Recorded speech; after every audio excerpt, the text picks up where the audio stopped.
बहू बनी बसंती। मीनल एक दिन शोले देख रही होती है। उसे बसंती का कैरेक्टर बहुत अच्छा लगता है। उसने बसंती को देखने के लिए कई बार शोले देखी होती है। उसे वो कैरेक्टर इतना पसंद आ जाता है कि उसे खुद पता नहीं चलता कि कब वो खुद बसंती की तरह बात करने लग जाती है। एक दिन उसका पति संजय उससे कहता है, मीनल, मेरी घड़ी कहाँ रखी है? टेबल पर ही तो रखी थी, मिल नहीं रही। अब मैं बोलूंगी तो बोलोगे कि बोलती है, क्योंकि देखने वाली बात ये है कि जब घड़ी घर में है ही नहीं तो टेबल पर रखी होगी कैसे? क्योंकि अगर रखी नहीं होगी तो मिलेगी कैसे? अरे क्या बोल रही हो मिनल, साफ साफ बोलो ना। क्योंकि मुझे ज्यादा बोलने की आदत तो है नहीं, पर अगर आप पूछ ही रहे हैं तो मैं बता देती हूँ कि आपकी घड़ी हो गई थी बंद। तो आपने कहा था कि दुकान में दे आओ बनवाने को। अब दे आए हो तो चूंकि आपको याद ही नहीं है। हो याद आया, मैंने ही तो कहा था तुमसे। देखो अब हो गई ना बात साफ। तो आप कहोगे कि सॉरी मिनल, मैंने तुम्हारा सुबह का वक्त खराब किया। पर देखने वाली बात है कि वक्त तो खराब हुआ ही है, पर मिनल इतनी भी बेवकूफ नहीं है कि अपना और वक्त खराब करे। इसलिए मैं जा रही हूँ किचन में। जय राम जी की। मीनल किचन में चली जाती है और संजय हैरान रह जाता है। अरे बहू, आज क्या बन रहा है खाने में? मम्मी जी, खाने में तो वही बनेगा ना जो सब्जी आपके बेटे खरीद के लाए थे, गोभी लाए थे, तो वही बना रही हूँ। अब समझने वाली बात यह है कि आपको अगर कुछ और बनवाना था तो आप कह देती तो मैं बना देती। मीनल को तो कभी कोई काम करने में आलस आता ही नहीं। अरे बहू बस कर, तू तो रेल गाड़ी की तरह बोलती ही चली जा रही है। मम्मी जी, वैसे तो मेरी आदत ज्यादा बकबक करने की है नहीं। वो तो आपने मुझसे पूछा कि क्या बना रही हो तो मैंने आपको बता दिया। आप नहीं पूछती तो मैं नहीं बताती, क्योंकि ये तो वही बात हो गई ना कि उल्टा चोर कोतवाल को डांटे। एक तो आप मुझसे पूछती हैं, फिर उल्टा मुझसे ही बोल रही हैं कि मैं कैसे रेलगाड़ी की तरह डर से बोली जा रही हूँ। ओफो, बस बस बस, जा रही हूँ मैं बहू।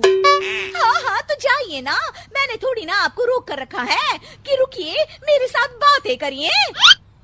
मीनल की बक बक बंद ही नहीं हो रही थी और उसकी सास रसोई से बाहर चली जाती है। बाप रे बाप, बोल बोल कर बहू ने तो मेरे कान में ही दर्द कर दिया।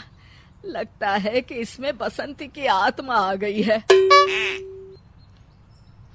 मिनल अपने कमरे में मैगजीन पढ़ रही होती है, तभी उसकी सास वहाँ आती है।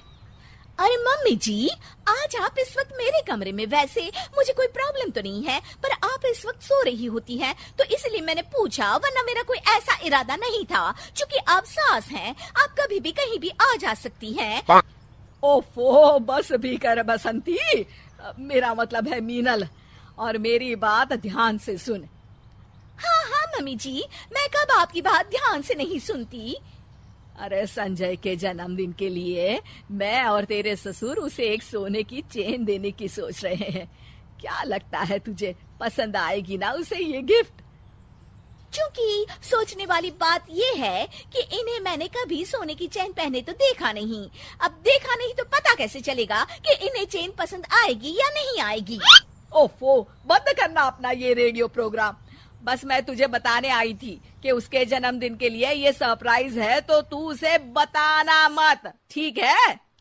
मम्मी जी, मैं कहाँ किसी को कुछ बताती हूँ, आप बिल्कुल भी फिक्र मत करिए। क्योंकि देखने वाली बात ये है।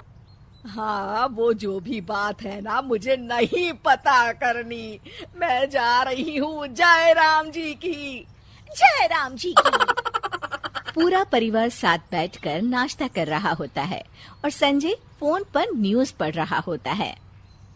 क्योंकि वैसे तो आप एक साथ एक बार में कई काम कर सकते हैं, पर सोचने वाली बात ये है कि एक बार में दो काम करने चाहिए या नहीं। क्योंकि अगर आप फोन पर ध्यान लगाएंगे तो नाश्ता ठंडा हो जाएगा, और नाश्ता ठंडा हो गया तो आपको पसंद नहीं आएगा।